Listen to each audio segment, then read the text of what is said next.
Boa tarde. A União Africana vai criar a primeira entidade continental para lidar com o impacto ambiental na economia. O anúncio da decisão foi feito em Pretória, onde está sediada a presidência da Comissão da União Africana. A formalização da criação desta entidade terá lugar hoje na capital sul-africana, na presença de representantes de todos os países africanos. Em comunicado enviado à RTP é especificado que esta entidade utilizará meios de satélite e tecnologia desenvolvida pelas Nações Unidas para acompanhamento e apoio a países africanos atingidos por problemas ambientais. Um egípcio foi morto durante um protesto numa base militar perto da fronteira com Israel. Neste protesto, um grupo de manifestantes demonstrava o seu apoio aos habitantes de Gaza. Jihad Selmi foi morto a tiro por forças de segurança egípcias perto da fronteira do Egito com a faixa de Gaza.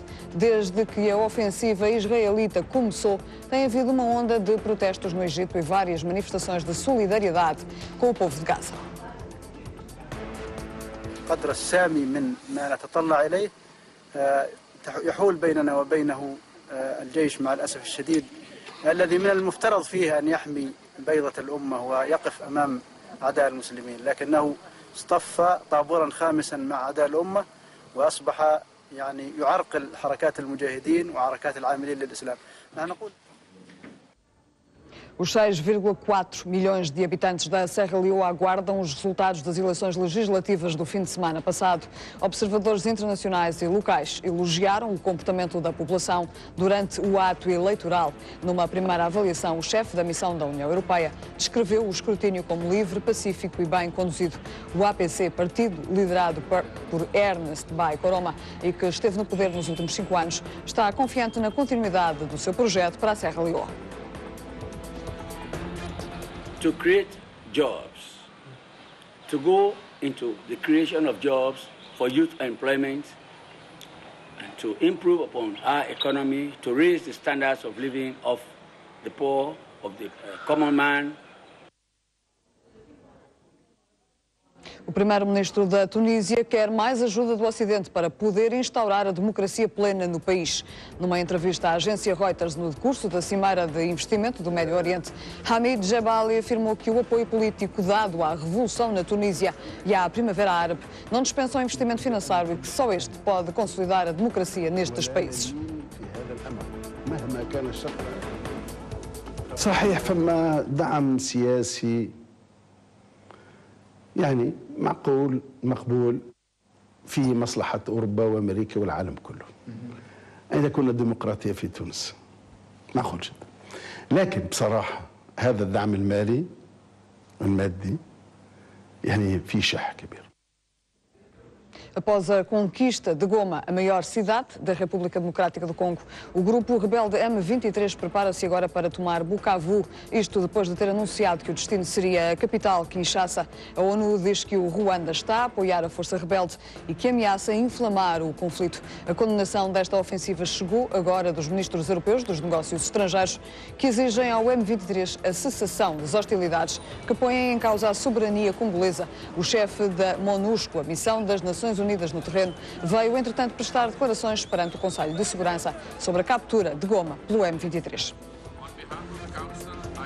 At this stage, the M23 effectively occupies a significant portion of North Kivu province, and it has been establishing a formal administrative or governing structure. We have received numerous reports of targeted summary executions of those who stand in their way, including government and traditional leaders who resist or fail to cooperate with an M23 administrative structure. We also continue to receive ongoing reports of widespread recruitment and use of children, unconfirmed cases of sexual violence, and other serious human rights abuses. Cerca de 14 deputados da oposição são-tomense interpuseram uma moção de censura ao governo. A falta de transparência na gestão pública e o incumprimento do programa de governo são algumas das justificações apresentadas. O deputado Guilherme Otaviano lidera o grupo de 14 deputados que integram as bancadas parlamentares do MLSTP-PSD, do PCD e do MDF-MPL, partidos que representam a maioria na Assembleia Nacional. A falta de respeito com as instituições. eu sou deputado e muitas outras pessoas não sabem acerca do acordo ou da aceitação do Kosovo. Nós desconhecemos. Portanto, há um conjunto de questões de respeito aos outros órgãos de soberania. Isto nunca aconteceu na nossa República. E muito mais com alguns atos de princípios de uma ditadura que é caso insólito no nosso país. Os deputados consideram que a moção de censura justifica-se também pela recusa sistemática do Primeiro-Ministro em prestar contas ao Parlamento. A questão maior é a recusa do Governo em prestar contas à Assembleia. Eu quero dar um exemplo muito simples. Por exemplo, no caso da DOCA, da Lota, nós, a nível dos deputados, compreendendo a situação do Governo, demos um prazo razoável para que o Governo apresentasse documentos justificativos. Tal não aconteceu. O Governo tem ignorado pura e simplesmente as ações da Assembleia. Guilherme Otaviano disse que a moção de censura deverá ser debatida e votada o mais breve possível. O impasse laboral nos portos de Lisboa está a prejudicar gravemente as exportações para Angola. Os empresários portugueses e os importadores angolanos registram quebras no volume de negócios na ordem dos 20%. O impasse laboral nos portos portugueses está a provocar descidas acentuadas do volume de exportações para Angola. Há casos em que o decréscimo é já de 20%. Face à projeção que nós tínhamos para este período, existe uma diminuição de menos 20% em volume. Nesta altura do ano, muitas empresas exportadoras portuguesas têm o pico mais alto de negócios em Angola. Com a paralisação nos portos portugueses, os exportadores são obrigados a recorrer a leilões, o único que não está afetado pelo conflito laboral. Mas isso implica mais custos. Esses contentores, e posso estimar cerca de 50 contentores de vinhos premium, que deveriam chegar em outubro, já os teríamos vendido e fazia com que, durante o final do mês de outubro, importaríamos mais 50 contentores. E que são quebras nas exportações portuguesas tremendas. A utilização do Porto de Leixões significa, por contentor, um acréscimo de custo de transporte de mais de 300%, face ao que temos atualmente no Porto de Lisboa. O aumento nos custos de transporte reflete-se nos preços ao consumidor.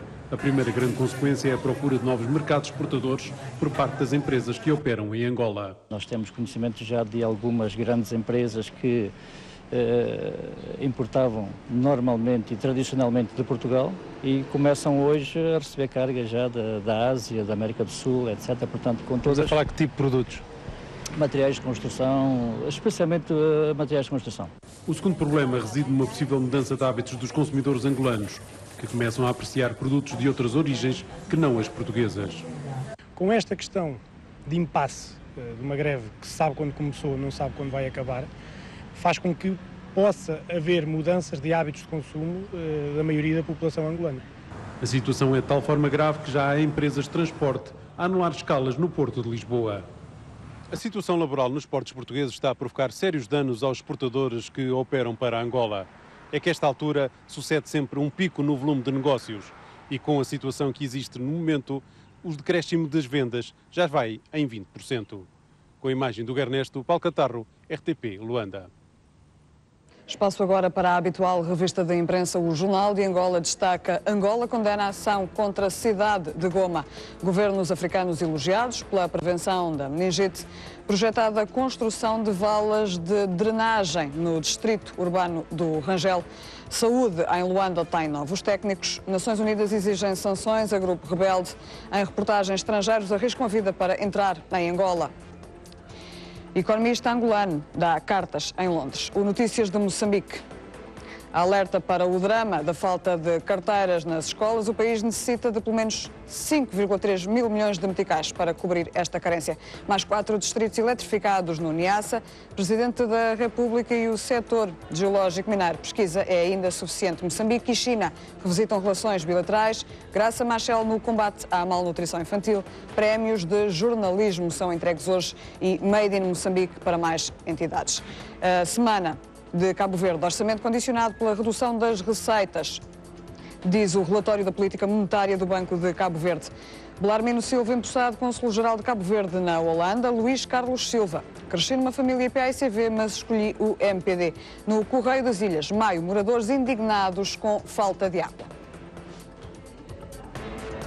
Já foram anunciados os finalistas do prémio de futebolista africano do ano, promovido pela BBC. Os 5 nomes identificados pela emissora pública britânica são o marroquino Youn Belanda, o senegalês Demba Ba, os costa-marfinenses Didier Drogba e Yaya Touré e, finalmente, o zambiano Christopher Katongo. A votação é feita por internet e estará aberta no site oficial da emissora bbc.org.uk até 13 de dezembro.